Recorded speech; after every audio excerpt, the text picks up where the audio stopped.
마가복음 13장은 계속 종말에 대해서 이야기를 하고 있습니다.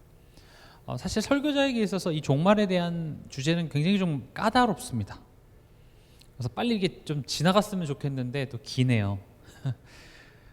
그래서 그러나 중요한 내용들을 많이 담고 있기 때문에 우리가 종말에 대하여서 생각을 해봐야 됩니다. 종말은 뭐라고 했죠? 어떤 특정한 시점을 종말이라고 얘기하는 것이 아니라 예수님이 오시고 십자가에 죽으시고 부활하셔서 승천하시고 다시 오시는 그 재림 때까지의 기간을 우린 종말이라고 했습니다.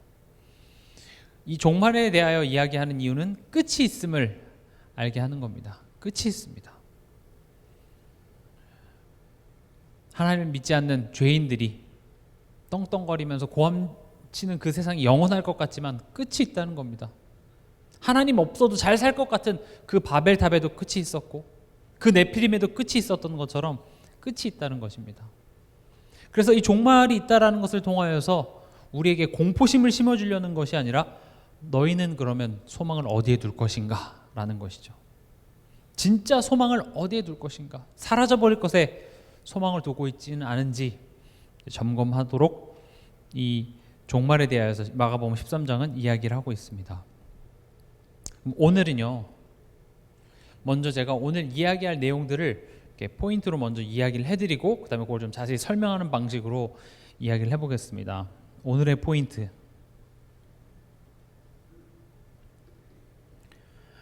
뭐냐? 첫 번째, 하나님의 말씀은 반드시 성취된다.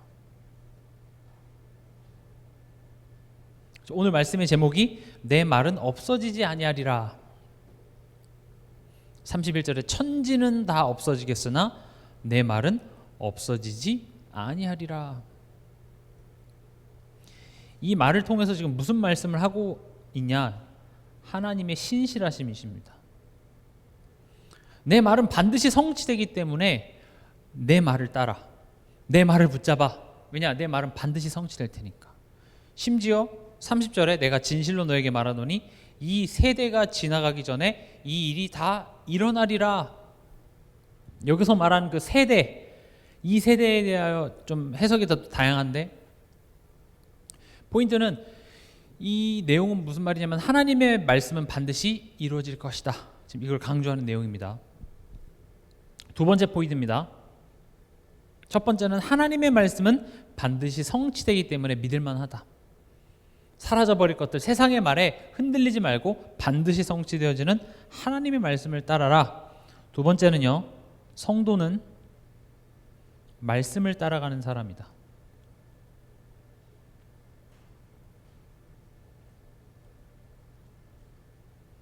우리는 기적을 따라가는 사람이 아닙니다.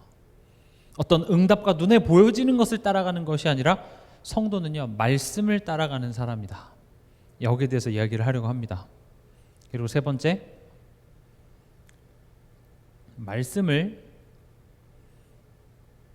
따라간다는 것은 무엇인가? 오늘 이 세 가지에 대해서 여러분들이 딱 붙잡고 돌아가시면 됩니다. 그럼 이제 본론으로요. 지금 이제 오늘 우리가 했던 본문은요, 종말의 때 이제 어떤 일이 일어날 것인가에 대해서 이야기를 하고 있죠. 21절에 그때 어떤 사람이 너에게 말하되 보라 그리스도가 여기 있다, 보라 저기 있다 하여도 믿지 말라. 거짓 그리스도들과 거짓 선지자들이 일어나서 이적과 기사를 행하여 할 수만 있으면 택하신 자들을 미혹하려 하리라. 종말의 때예요. 거짓 그리스도들과 거짓 선지자.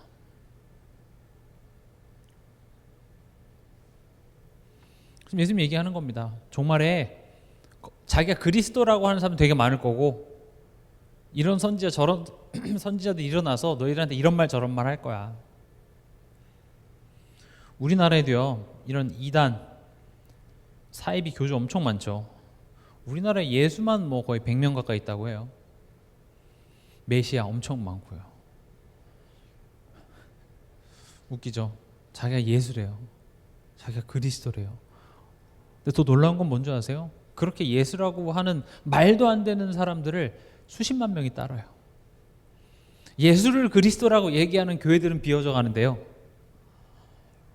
뭐 정명석이라든지 뭐 한학자라든지 예전에 뭐 박태선이라든지 또 안산홍이라든지, 아니 자기가 하나님이고 자기가 그리스도, 그게 말이 돼요? 말이 안 되잖아요, 상식적으로도.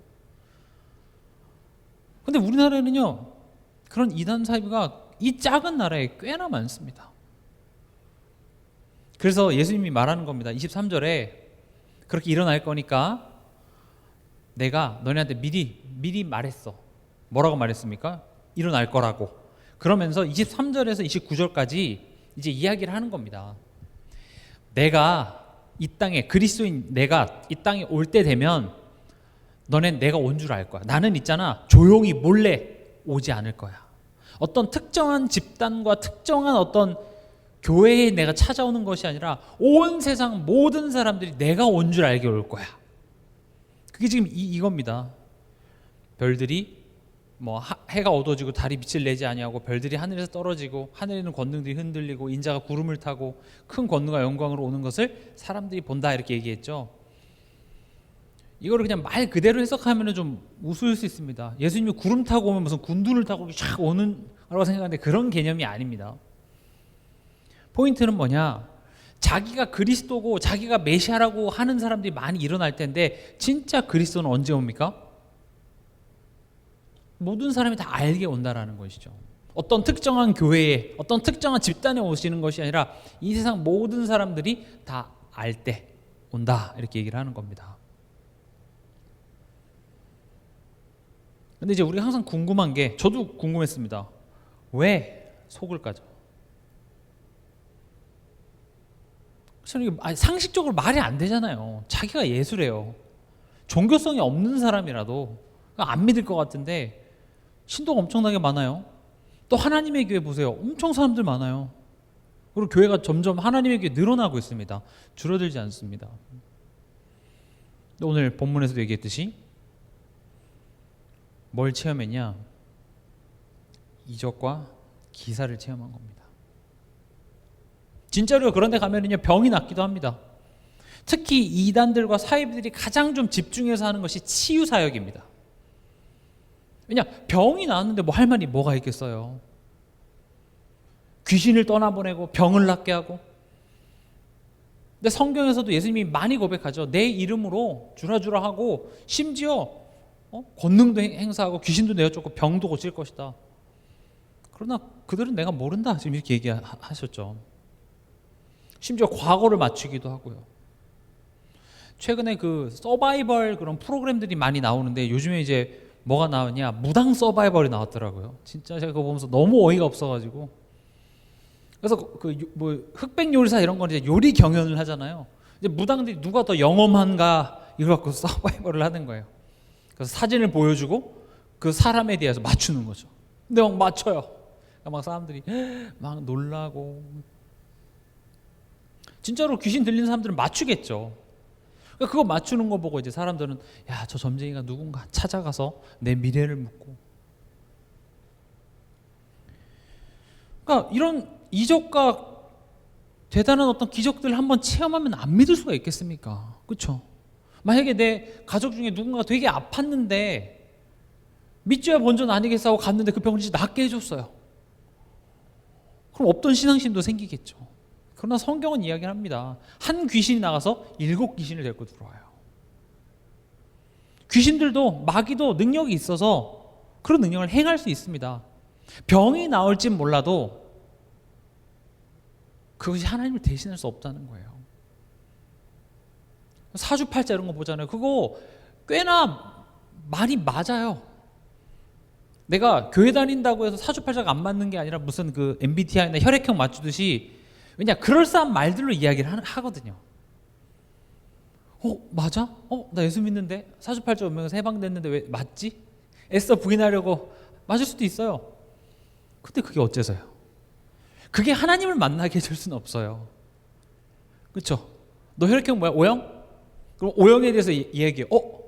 그럼 그 O형에 대해서 나의 어떤 그런 성향에 대해서 말해준다고 해서 그게 하나님을 대신할 수 있습니까? 그런 건 아니죠. 그러니까 이제 이게 제일 강하죠. 요거 한번 딱 체험해버리면 사람들은 못 빠져나옵니다. 그리고 이제 조금 더 이제 교묘한 부분이 뭐냐? 특징들이 있습니다. 이단과 사이비의 특징들.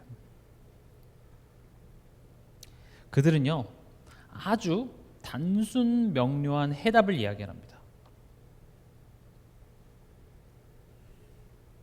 모든 문제, 모든 상황에 대해서 이것만 하면 돼, 딱 이렇게 얘기를 해요. 맞는 말인 것 같아요. 맞는 말이기도 하겠죠. 그러나 이거 외에는 다른 것이 할 필요 없다는 식으로 이제 말이 되는 것이죠. 예를 들어서 이 좋은 영양제가 있어요. 이 영양제만 먹으면 병이 안 걸린다는 거예요. 아니 이 영양제가 나쁜 건 아니겠죠. 이 영양제를 먹으면 당연히 우리 몸에 도움이 되는 걸 이게 있긴 하겠으나 이 약만 먹으면 된다. 이 약만 먹으면 운동도 안 해도 되고 이 약만 먹으면은 밥 이런 거 필요 없다. 이상한 거죠. 약장수들이 하는 거죠. 그러니까 이게 또 귀신의 역사인 게 마침 또 내가 이렇게 막 경제적으로 감정적으로 힘들 때 이상하게 뭐 여호와의 증인이라든지 이런 사람들이 딱 찾아가서 여기 딱 얘기를 해주는 거예요. 제가 이렇게 유튜브를 보다가 우연히 이게 옛날에 전원일기 그게 뜨더라고요. 제목이 약장사예요. 그래갖고 이제 엄마가 무릎이 막 너무 아픈 거예요. 그래서 이제 아들한테 아들 무릎이 아프다고 하니까 아유 맨날 아프신데요. 뭐 그냥 그러고 넘어가니까 엄마가 너무 속상한 거야. 지 며느리 생겼다고 나 안 챙겨주고 하니까 너무 속상해갖고 있는데 마침 저 멀리서 방송이 들려오는 거죠. 약을 파는 거예요. 무릎이 혹시 아프시진 않으십니까? 아, 나 무릎 아픈데. 그래갖고 이제 그 약을 혹 해갖고 또 사고 온 거예요. 그러니까 아들이 그거 이제 그거 아니라고 하니까 엄마 이제 서운한 거죠. 엄마가 무릎 아플 때는 콧방귀도 안 끼더니 약 이거 좀 사는 거 갖고 되게 뭐라 내가 니한테 돈 안 할까 내 돈으로 할 거야. 그리고 나중에 사기를 당하는 거죠. 약장사들이 참 그렇게 교묘합니다. 이단들 이런 사이비와 만나는 그 사람들을 보면은요 이게 정서적으로나 뭔가 굉장히 어려운 가운데 있을 때 이게 희한하게 탁 나타나 가지고요. 평상시 같았으면 내가 감정적으로나 이게 좀 건강한 상태였으면은 심리적으로 건강한 상태였으면 듣지도 않을 말들이 내가 힘드니까 거기에 솔깃해서 이제 듣게 되는 것이죠.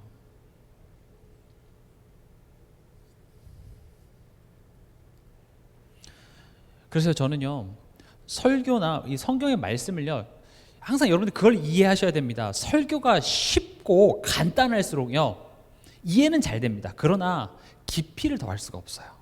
항상 그거를 인지하시기 바랍니다. 누군가 뭐에 대해서 되게 쉽게 설명해 주는 것은 좋은 겁니다. 그렇게 시작이 되니까요. 그런데 그 쉬운 설명만 듣다 보면 그 깊이를 더할 수가 없습니다. 덧셈 뺄셈을 가르쳐주고 그냥 곱하기 나누기에 대한 어떤 그 개념들만 설명하면 쉬워요. 별거 아니네. 그런데 거기에 깊이를 더하기 위해서는요 그렇게 간단하지만 않다라는 거죠. 성경도 사실은 마찬가지예요.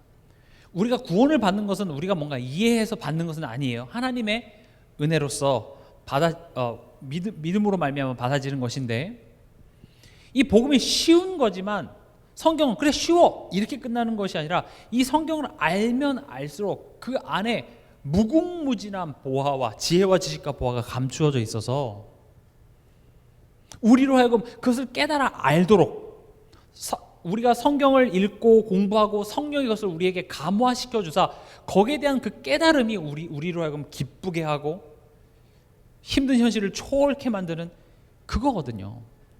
성경 그 어디에도 막 그 감정에 취해서 막 찬양 집회 가서 막 주여 막 이렇게 외치는 그걸로 구원받는 것이 아니라 여러분 생각해보세요. 초대교회만 해도 크게 찬양을 부를 수가 없었어요. 모여서 조용히 말씀 듣고 서로 나누고 이게 무슨 말인가? 또 어떤 지역에서는 이게 정말 그런가 하고 성경을 상고하여 보기도 하고. 근데 특히 이단 사이비의 그 내용들을 보면요 그들은 대부분 성경을 가지고 이야기를 하는데 굉장히 단순 명료합니다. 굉장히 심플해요. 그러니까 사람들이 혹하죠. 야 이렇게 쉬운 거였는데 내가 그동안 되게 복잡하게 모르고 있었네. 물론 심플한 부분이 있다니까요. 근데 그 심플한 쉬운 부분에만 머물게 하는 거예요. 그러다 보니까 그 깊이를 다 놓치게 되는 거예요. 그리고 사회적 고립입니다. 처음에는 막 되게 따뜻하게 맞아주고 날 이해해주고 이렇게 잘 해줍니다.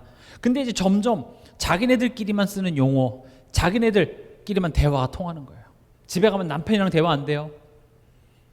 내 아내랑 대화 안 돼요. 직장인 동료들이랑 대화 안 돼요. 그냥 이 커뮤니티, 이 모인 이 사람들만 좋아. 그래서 계속 집회 계속. 그래서 세상 사람들과 어울리지 못해. 세상에 들어가지 못해요. 다른 이야기 듣지 못하게 하죠. 이것만 듣고. 이게 지금 이단 사이비들이 하는 방법입니다. 그러니까 왜 속을까 하잖아요. 근데 우리도요. 이걸 모르면요. 우리도 속을 수 있어요. 그러면서 뭐가 됩니까? 교주의 신격화. 처음부터 우리 교주를 섬깁시다 이렇게 하지 않습니다. 대부분 이렇게 하면서 이제 그 교주가 뭔가 비도덕적이고 말도 안 되는 행동들을 하는데 이제 거기서 무감각해지는 거예요. 내가 뭔가 못 깨달아서 그런가?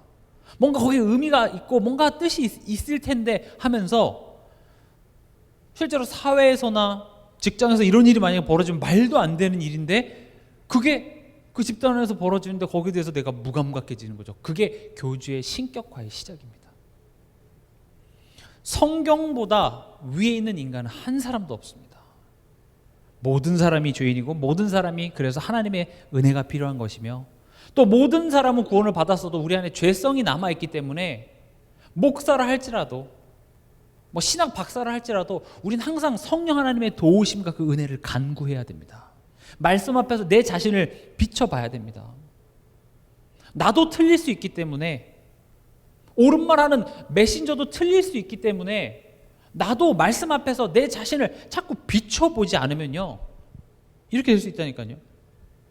이 교주된 사람들 처음부터 내가 예수해야지 이렇게 한 사람 없다니까요. 처음에는 다 성경으로 전도하고 막 뜨거운 마음으로 시작을 해요. 하나님 사랑하는 마음으로. 근데 점점 말씀보다는 어떤 내 생각 또 일어나는 경험에 하다 보니까 사람이 이제 이상해지는 것이죠.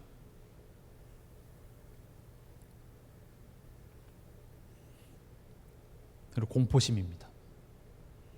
여길 떠나면 저주가 임할 거라고 얘기를 해요. 여길 떠나면 뭔가 복음을 떠나는 것 같고 여길 떠나면 저주받고 지옥 갈 것처럼 그렇게 공포심을 자극해서 결국은 이 단체에서 빠져나가지 못하게 하는 겁니다. 특별히요.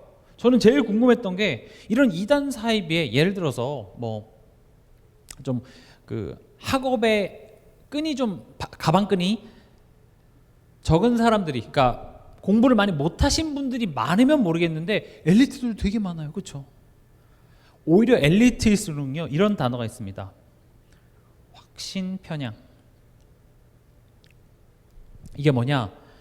내가 생각하는 거, 내가 판단하는 거, 내 논리가 맞다고 생각하는 거예요.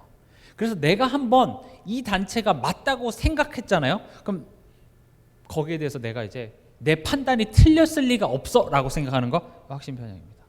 특히 엘리트들이 이런 확률이 높아요.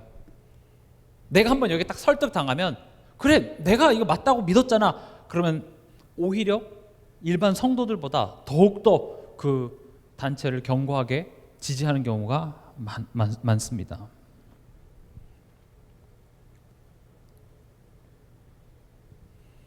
심지어 오늘 본문에 보면 22절에 택하신 자들을 미혹하리라 이렇게 돼 있죠.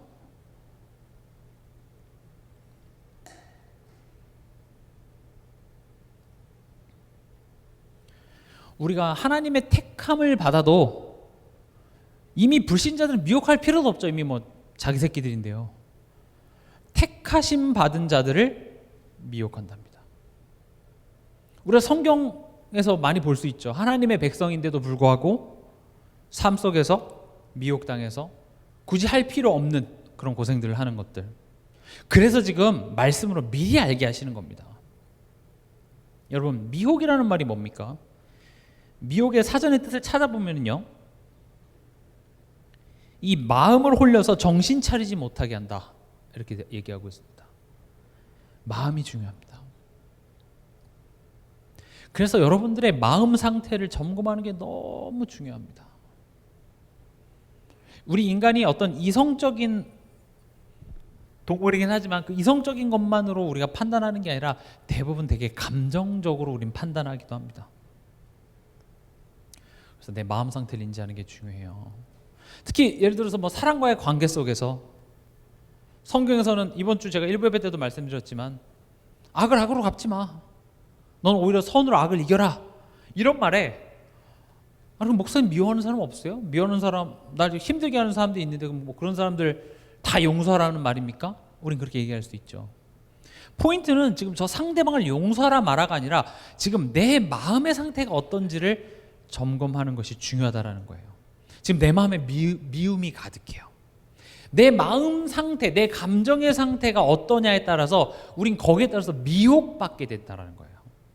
상대방을 용서한다고 생각하지 말고요. 나를 위하여서 불필요한 에너지를 또 불필요한 그 사단에게 통로를 열어주지 말라라는 것입니다. 우린 미혹받을 수 있습니다. 왜냐? 우린 되게 감정적이기 때문에 그래요.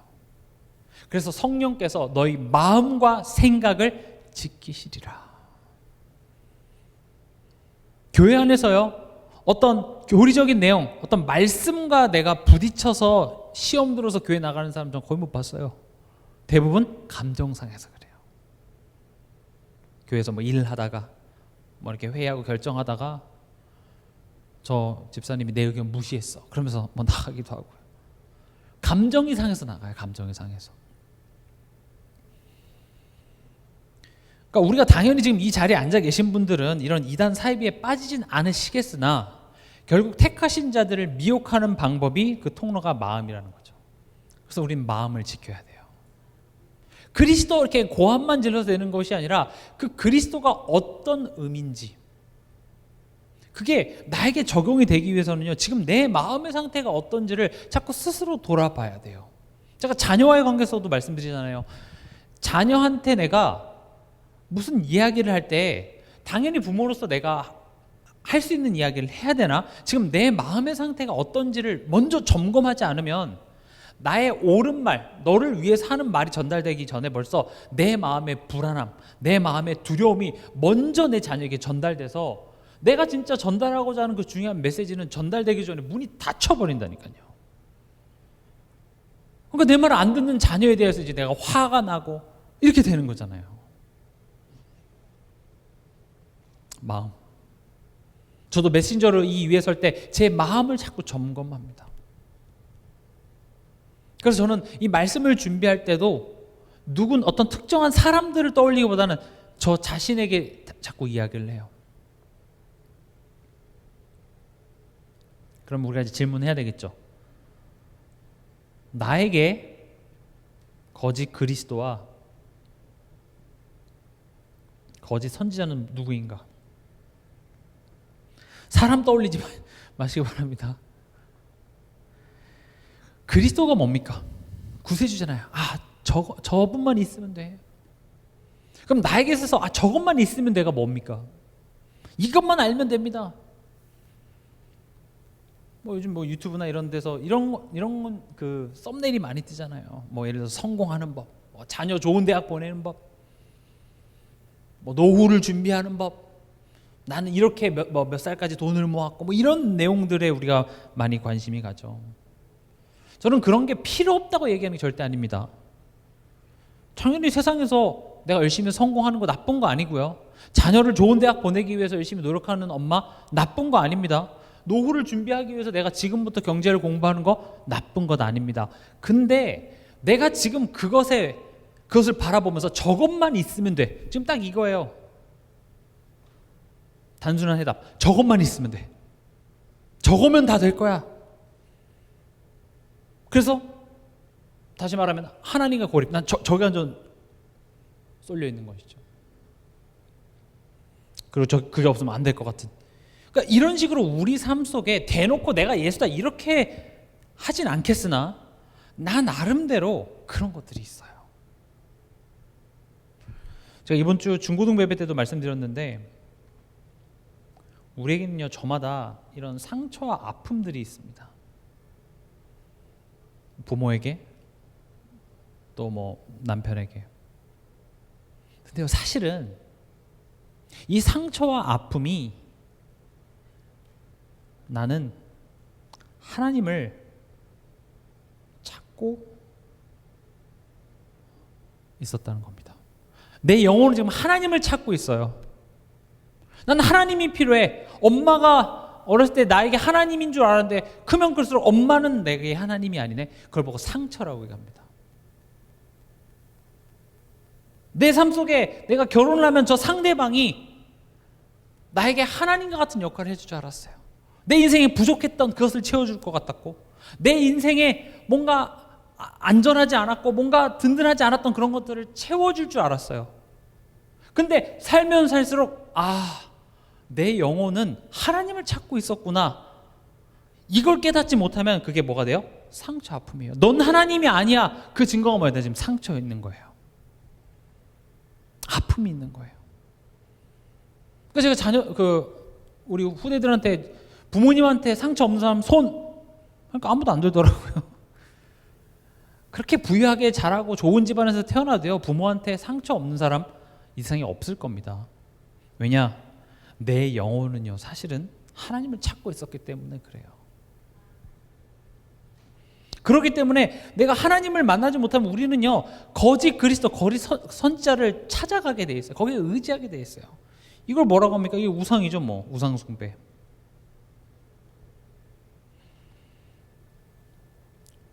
그래서 항상 저는 어떤 상황 속에 내가 저 사람이 이래서 내가 상처받았어요, 저 사람이 저렇게 해서 내가 이렇게 됐어요, 똑같은 상황이지만 그것을 내 자신에게 해석하는 거야. 어쩌면 내가 저 사람이 하나님일 거라고 내가 생각했구나. 하나님으로부터 얻을 수 있는 만족을 내가 저 사람에서 찾았구나. 나는 완벽한 가정을 원한 게 아니라 사실은 나는 천국을 그리워했었구나. 이곳이 천국은 아니었구나. 그것을 깨닫게 되는 거예요, 새삼.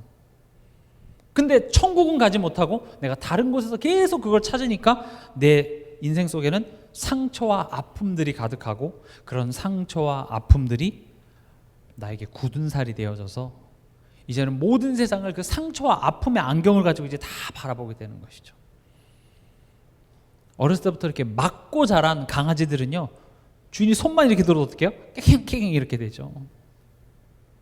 맨날 그 부모한테 인정받지 못하고 자란 아이들은요, 누가 무슨 말을 하면은요, 꼭 이게 비꼬 와서 이렇게 듣게 되는 것처럼요, 우리도 나름 상처와 아픔이 없는 사람이 없습니다. 왜냐? 하나님을 만나지 못한 인간은 다 상처와 아픔이 있을 수밖에 없어요. 하나님을 대신할 것은 없기 때문에 그렇습니다.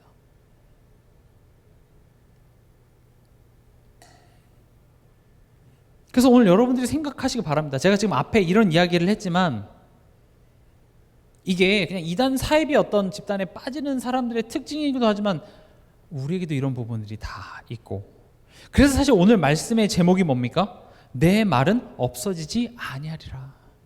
우리는 사람 따라가지 않습니다. 이단 사이비 교주들은요, 성경 말씀보다는 어떤 대단한 역사와 증거와 현장에서 일어났던 일들만을 가지고 설교를 이렇게 가요. 그게 훨씬 재밌어요. 1시간 동안 딱딱하게 성경만 이렇게 막 이야기하는 거 진짜 재미없습니다. 오늘 이번 주에 뭐 어디 갔는데 막 무슨 역사가 일어났고, 우리 예전에 그런 설교 많이 들어봤잖아요. 무당집에 들어갔는데 무당집 사람이 예수를 믿고 막 무당에 있었던 거 다 뜯어갖고 불태웠고, 이런 얘기를 와 막 이렇게 하죠. 그런 말 하는 게 나쁘다는 말이 아니고요, 성도는 말씀을 따라가는 사람이라는 것을 강조하는 겁니다. 그런 현장에서 일어났던 이야기하는 게 잘못됐다는 게 아니라 그것만 있다 보면은 우린 점점 이상하게 하나님의 말씀과 거리가 있는 삶을 살게 돼요. 내가 어떤 그 현장에 일어났던 일들만 계속 들었다는 증거가 나는 하나도 안 바뀌고 신앙생활은 오래 한 것 같은데 하나님의 말씀과 뭔가 괴리가 있는 내 자신을 보게 될 거예요. 이따 뒤에서도 말씀드리겠지만 그런 거 있어요. 제가 사역을 하는데 어떤 한 분이 막 이제 동네에서 분쟁이 있어서 진짜 이상하고 막 인신모독하고 이상한 사람들 봤는데 그 사람이 어떤 유명한 교회 장로님이야. 안 그래 내가 그 새 동네에 가서 이제 교회 찾고 있었는데 그 장로님이 그 교회 다닌다고 하니까 그 교회는 꼴도 보기 싫다라는 거죠. 그럼 저한테 질문하는 거예요. 어떻게 교회를 다니고 그렇게 뭐 되게 유명한 교회 장로님이라는 사람이 그럴 수 있냐? 그래서 저는 얘기했습니다. 그럴 수 있다. 교회를 그냥 종교적으로 다니는 사람 많다. 그러나 진짜 신앙생활이라는 것은 이 말씀 앞에서 내 자신을 돌아보고 내 자신이 그 말씀 앞에서 계속 깨어지고 그리고 그 말씀에 내가 맞춰 나가는 것이 진짜 신앙생활인데 그걸 하지 않고 신앙의 경륜만 오래되면 그렇게 될 수 있다는 거예요. 직분은 장로고 직분은 굉장히 유명한 교회, 영향력 있는 교회에 중직자라 할지라도요. 결국 내가 바뀌지 않으면요. 이상하게 삶 속에서 그 삶의 열매로 그게 드러나요. 이 말은 율법을 완벽하게 다 지키고 도덕적으로 완벽해야 된다는 그런 차원이 아니라 진짜 하나님의 말씀을 따라가는 사람은요. 완벽하지 못할지언정 삶 속에서 뭔가 말씀과 안 맞는 그런 열매들이 자꾸 내 속에서 드러난다면 우린 그 자리에서 무릎을 꿇고 말씀 앞에 하나님 앞에 서서 하나님 제가 지금 뭔가 좀 잘못 가고 있군요. 다시 하나님 앞으로 다시 말씀 앞으로 이렇게 말씀으로 돌이킬 수 있는 신앙의 양심이 있는 것이 건강한 성도고요. 다시 말씀드립니다. 실수를 안 하는 성도 좋겠죠. 그러나 실수를 안 하는 게 중요한 것이 아니라 했을지라도 내가 실수를 했다라는 사실을 인정하고 하나님께 돌이킬 수 있는 것. 그걸 작년에 영적 회복 탄력성 이렇게 얘기했죠. 하나님은 우리가 얼마나 실수 안 하냐를 보시는 것이 아니라 실수 많이 하거든요. 했더라도 빨리 일어나서 빨리 하나님께 돌이키는 것. 그것이 신앙의 기본입니다, 사실은. 그래서 어떤 목사님이 잘못한 게 물론 잘못한 것도 책임은 져야 되겠으나 더 심각한 건 내가 잘못했습니다. 내가 말씀 앞에 서야 됩니다. 그럴 수 있잖아요. 저는요 우리 동산교회가요 어린아이서부터 목사에 이르기까지 우리 육신이 연약해서 실수해서 그 사람이 잘못을 인정하면 우린 그 사람이 다시 일어날 수 있도록 도와주는 교회가 되야 된다고 생각합니다. 실수하면 서로 정죄하고 그런 교회가 아니라 우리 다 실수할 수 있잖아요. 그 말은 다 실수할 수 있기 때문에 실수 마음껏 해가 아니라 우린 왜 그런 실수를 하는지 알잖아요. 결국 그 실수 행동 자체이기보다는 그 근본적으로 내가 하나님 대신에 다른 것을 의지한 우상 숭배의 결과가 그런 열매로 나타나는 것이기 때문에 그리고 그 열매를 하나님이 돌이키시기 위해서 나를 아프게 하신다면 그걸 내가 빨리 깨닫고 그 사람이 하나님 앞에 딱 서고 자기 죄를 자백하고 내가 사과하고 인정한다면 우린 그 사람이 다시 일어설 수 있도록 기회를 주는 것이 저는 아름다운 교회의 모습이라고 생각합니다. 그러나 그 사람이 예수님이 십자가에 다 끝내서 그 죄 아니야. 진짜 문제는 하나님 떠난 게 죄인데 그건 죄 아니야. 율법 너네 다 지킬 수 있어? 니는 다 지켜? 이렇게 나오면 안 되잖아요. 그렇죠? 무슨 말인지 이해가 되시죠?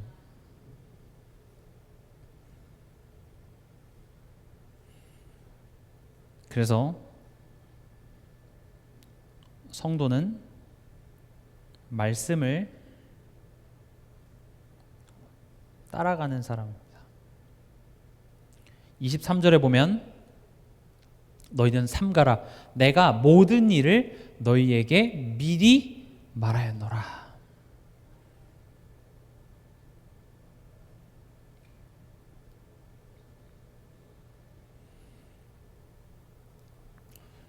예수님은 흔들린 성도를 위해서 미리 말씀하십니다.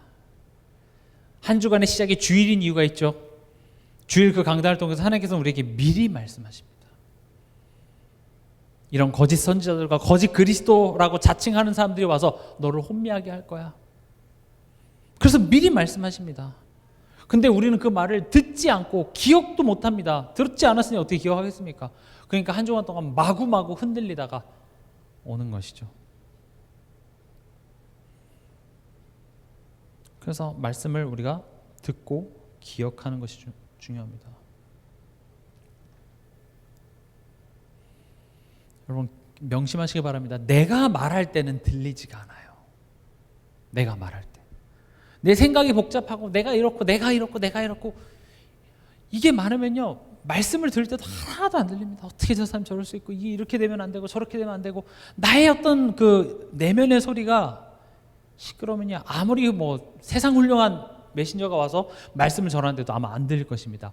그래서 여러분들이 예배 자리에 오시면서 기도하는 거예요. 하나님, 내 마음속에 하나님의 말씀을 들을 수 있도록 내 마음속에 고요함을 더하여 주시옵소서. 예수님께서 풍랑을 꾸짖으시면서 바다야 잠잠하라 했을 때 즉시 잠잠해지는 그 역사가 지금 내 안에 있게 하여 주시옵소서. 듣길 원합니다. 지금 내 눈에 보이는 이 풍랑과 같은 현실이 제 속을 너무 시끄럽게 하는데, 하나님의 말씀을 듣기 원합니다. 분명 하나님 살아계시고 하나님이 내 삶을 사랑하시고 내 삶을 인도하시는 건 알겠으나, 지금 현실이 아무리 내 수준으로 해석을 하려고 해도 무슨 뜻인지 알지 못하겠습니다. 제 소리만 시끄럽네요. 하나님, 지금 이 시간 내 마음을 지켜주사 하나님의 뜻이 내게 들려지게 하여 주시옵소서. 그게 예배입니다. 그래서 여러분들이 말씀 듣기 전에 예배 시간에 와서 기도로 준비한다라는 말이 그런 것입니다. 그리고 삶 속에서 그것을 기억하는 것이죠. 29절에 이와 같이 너희가 이런 일이 일어나는 것을 보거든 인자가 가까이 곧 문 앞에 이른 줄 알라. 지금 여러분들이 이런 뭐 해가 어두워지고 이런 말세의 어떤 징조들을 보면서 예수님이 언제 오실까를 예측하라는 말이 절대 아닙니다. 하나님은 절대 언제를 이야기하는 게 아니에요. 반드시 오실 것이라는 것에 포인트가 있습니다. 선생님이 갔다 올 때까지 뭐 하고 있어 하면 선생님 언제 오실지 계속 망을 보는 것은 이게 건강한 학생이 아니죠. 뭔가 좀 잘못하고 있는 거죠. 선생님 올 때까지 너는 너 할 일 하고 있어가 되는 거잖아요. 근데 여기에 중요한 내용은 뭐냐? 보거든 알아라는 것이죠. 여러 가지 징조, 우리에게서는 현실입니다.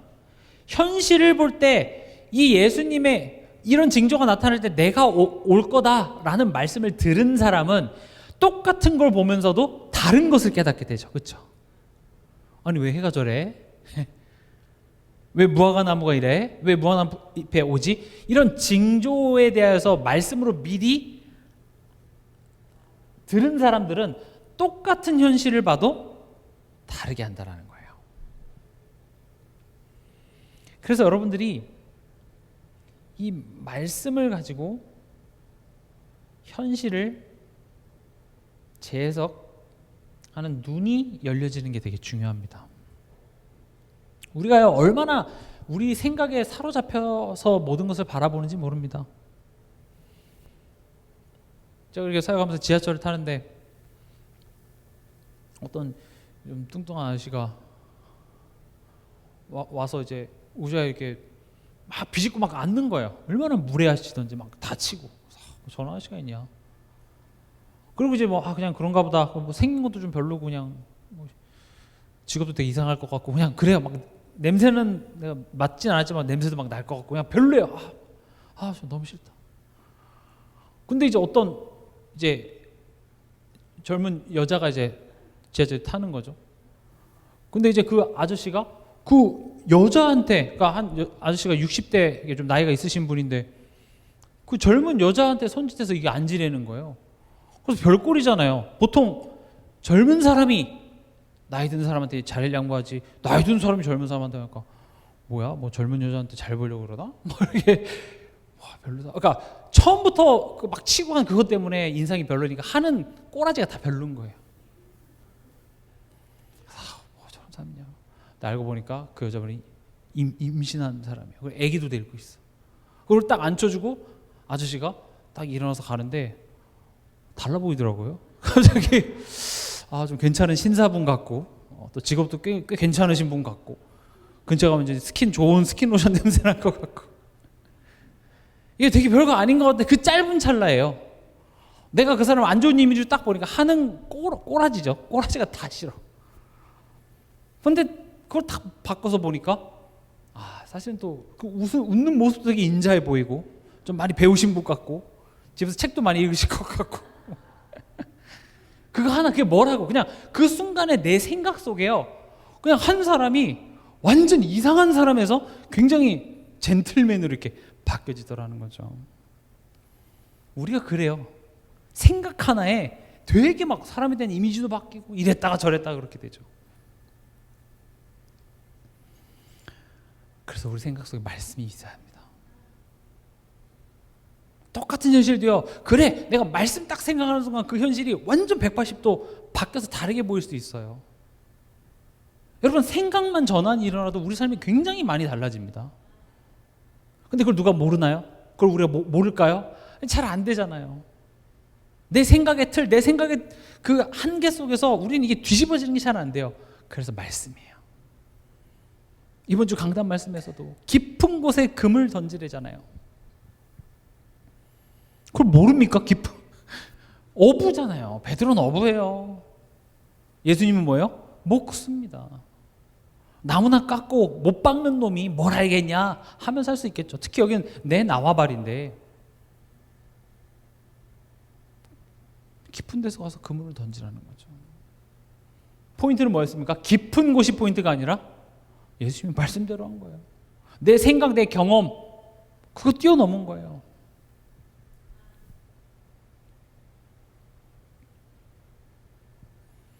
그러니까 말세가 되고 사람들이 뭐 이런저런 이야기를 해도 너는 반드시 성취될 하나님 말씀을 따르라 이 얘기입니다.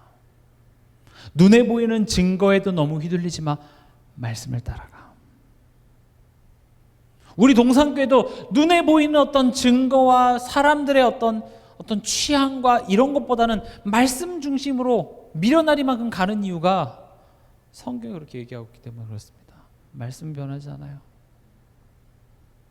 교회의 어떤 사역의 모습, 교회의 어떤 그런 모습들은 시대에 따라 변할 수 있지만 하나님의 말씀은 변하지 않기 때문에 그 변하지 않는 말씀이 성도들 마음속에, 생각 속에 그 성경 말씀 그대로가 다 꽂혀져서 그 말씀이 꽂혀지니까 거기서 다양한 현실에 대한 해석들이 나타나기 시작하는 거죠. 그게 진짜 힘입니다.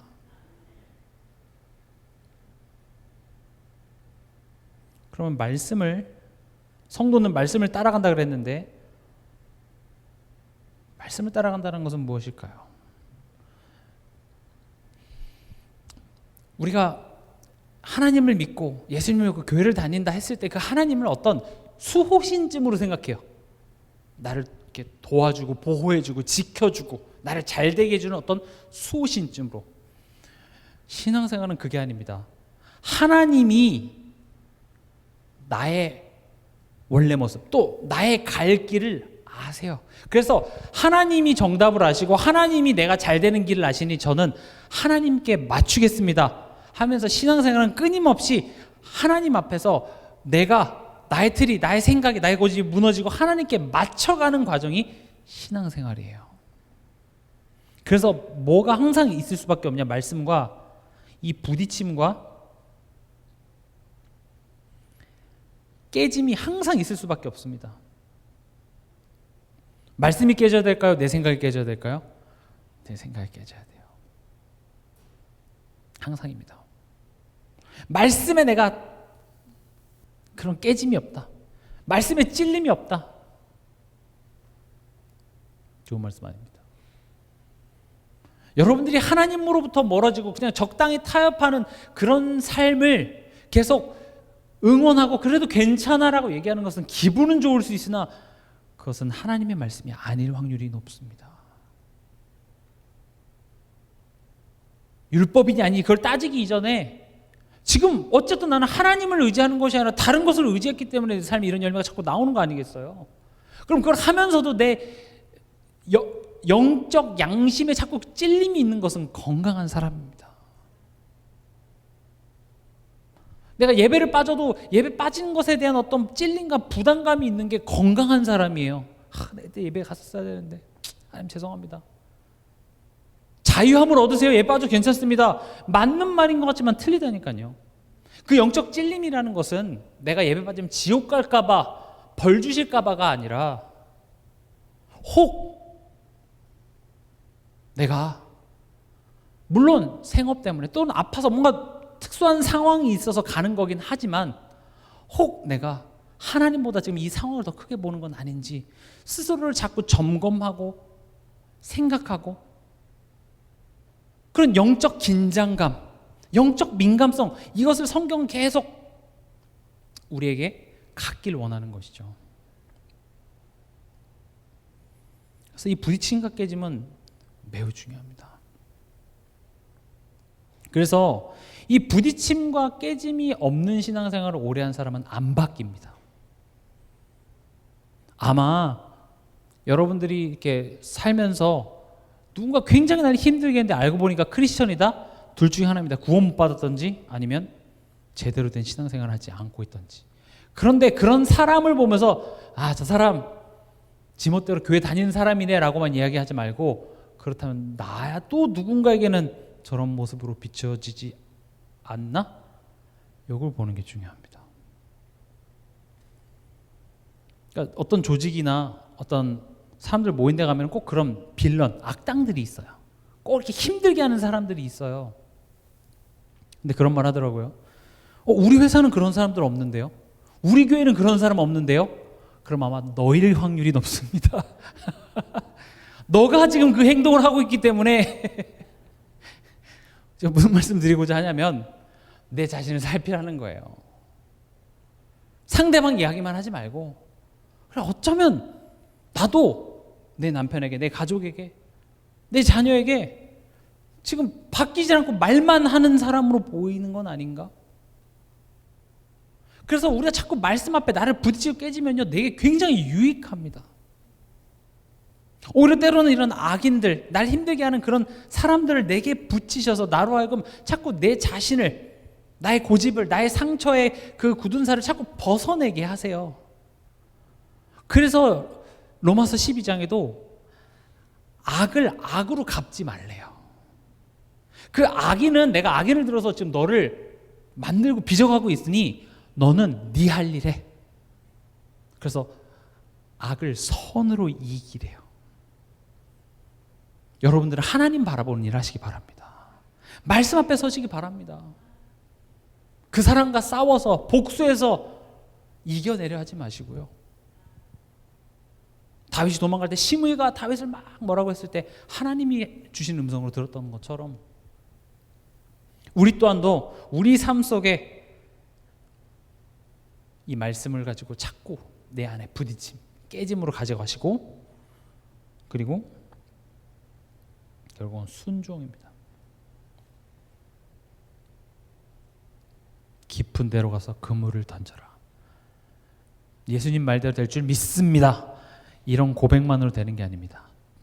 깊은 곳으로 가서 그물을 던지는 순종까지가. 이 약을 먹으면 병이 날 줄 믿습니다가 아니라 그것을 입에 털어 넣어야 그 약이 내 몸에서 작동하듯이. 그렇다면 이번 한 주간 여러분들에게 말씀이 들렸습니까? 또 그 들은 말씀을 내 삶 속에 어떤 갈등 속에 문제 속에 여러분들 기억하셨습니까? 그리고 그 기억하고 원래 내 성격대로라면 내 경험대로라면 내 체질대로라면 이런 말, 이런 선택, 이런 행동을 했을 텐데 말씀을 따라서 내가 다른 선택을 한번 해보신 적이 있습니까? 그것을 보고 말씀을 따라간다 이렇게 얘기합니다. 여러분들이 말씀을 따라가기 시작하잖아요. 그럼 그 열매가 어마어마합니다. 여러분들의 이게요 깊은 곳에 그물을 던져서 고기만 잡히는 문제가 아니라 예수님을 믿지 못하고 하나님을 믿지 못하는 불신앙이 꺾여져 버려요.